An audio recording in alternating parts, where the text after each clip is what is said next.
بلوچستان کے سرحدی علاقے چمن میں سرحد پر پاسپورٹ کی شرط لازمی قرار دینے کے خلاف تاجروں کے دھرنے کو 80 روز سے زائد گزر چکے ہیں۔ دھرنے کے شرکاء نے پاک افغان ٹرانزٹ ٹریڈ بھی احتجاجاً بند کر رکھی ہے۔ جو مال بردار گاڑیاں افغانستان سے واپس پاکستان آئی ہیں، انہیں مظاہرین نے چمن سرحد پر روک رکھا ہے۔ رازق افریدی بھی ان ڈرائیوروں میں شامل ہیں جو گزشتہ 2 ماہ سے سرحد پر اپنی گاڑی کی حفاظت کر رہے ہیں۔ وہ واپس گھر لوٹنا چاہتے ہیں لیکن مظاہرین ان کی راہ میں رکاوٹ ہیں۔ ہم کراچی سے ٹرانزٹ کا کنٹینر لوڈ کر رہے تھے، ادھر سے آ کے ادھر بولدک پہ آ رہا خالی کر گیا ہے، اور واپسی پہ خالی کنٹینر جو ہے نا 20 تاریخ کو ادھر یہ دھرنے کی وجہ سے کھڑا ہو گیا ہے۔ ادھر تقریباً 8000 گاڑی پسا ہوا ہے، اور اس کے ساتھ کھانے پینے کا خرچہ بھی نہیں ہے، اور وہ جس کا گاڑی ہے مالک وہ اس کا بھی جو ہے نا پریشان حال اسی وجہ سے کہ کش بھی اس کا شارٹ ہو رہا ہے اور اس کے پاس بھی پیسے نہیں ہوں گے۔ سردی کی وجہ سے ہم لوگوں کے ساتھ طرح طرح کا مشکلات ہے، کھانے پینے ہر چیز کا مشکلات ہے۔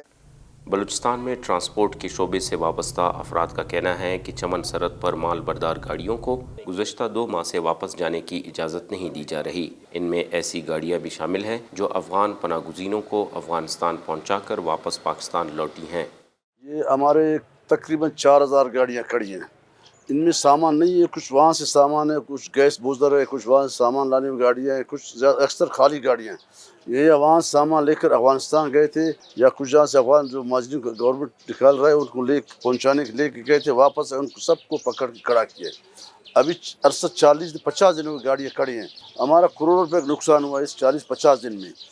ہمارے ڈرائیور بے روزگار ہو گئے، ڈرائیور بیٹھے ہوئے ان کے خرچے کے پیسے ختم ہو گئے چمن میں، ان کو روٹی کے پیسے نہیں ہیں۔ ہم نے کہا کہ گورنمنٹ کو کہا کہ ان کے ساتھ پردت کمیٹی ہے، ان کے ساتھ بیٹھ کے بات کرو، یہ مسئلہ حل کرو، ہماری گاڑیاں آزاد کرواؤ۔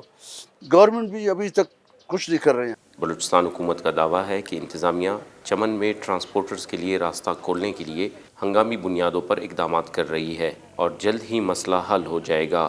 جہاں تک یہ مسئلہ ہے، ادھر کے جو لوکلز ہیں لگڑی جن کو کہا جاتا ہے، اور جو ہمارے یہ ٹینکر ایسوسی ایشن کے یا ٹرک والے جو ڈرائیورز ہیں ان کا ہے، یہ بالکل 2 مہینے سے زیادہ ہو گئے ہیں۔ اس پہ بھی پیش رفت یہ چل رہی ہے، ایک تو لوکل لیول پہ بھی چل رہی ہے اور ایک انتظامیہ بھی اس پہ بات چیت کر رہی ہے۔ انشاءاللہ تعالیٰ وہ بھی بہت جلدی مسئلہ حل ہوگا۔ چمن دھرنے کے منتظمین کا کہنا ہے کہ جب تک ان کے مطالبات تسلیم نہیں ہوتے وہ شارع باب دوستی سے ٹرانسپورٹروں کو آگے گزرنے نہیں دیں گے۔ دوسری جانب ٹرانسپورٹرز نے اس معاملے پر ملک گیر احتجاج کی دھمکی بھی دی ہے۔ مرتضی ظہری، وائس آف امریکہ، چمن، بلوچستان۔